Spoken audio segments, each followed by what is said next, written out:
Shoes were originally very simple. Just sheepskin covered milady's feet of prehistoric times. If sheepskin wasn't available, bearskin could of course be used.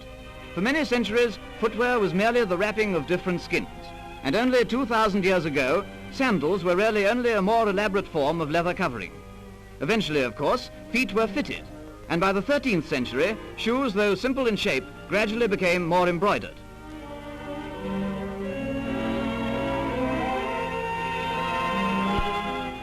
Sometimes real jewels were used as trimmings. 1240 saw the beginning of the low shoe tendency, and for some time shoes remained flat, long and pointed as well.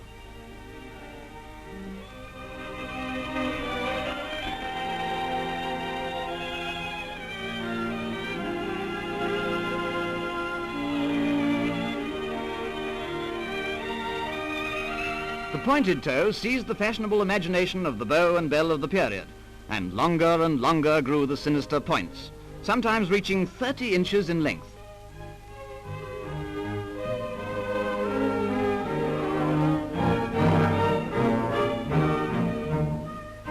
The mad quest for length continued into the 15th century. Eventually it was necessary to loop the ends up. In order to cope with the freaks, special clogs were tried.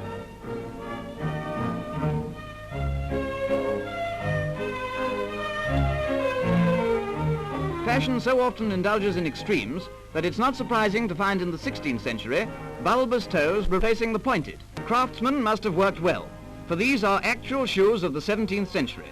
And this pattern of 1650 is another well-preserved example from Mr. Archie Nathan's collection. Upturned toes and rich embroidery were keynotes of the fashionably shod ladies. And the toes, like some of the noses, continued to turn up until the 18th century. Queen Anne may be dead, but this, one of her slippers, still has life in it. And here's the first galosh as we know it today, though this one was made over 100 years ago. Costume plays and films have made this type of shoe familiar to you. But our great-grandmothers also wore these. That was the boots and bloomers' age. But surely Eve has never been so neatly shod as she is today by Britain's footwear designers.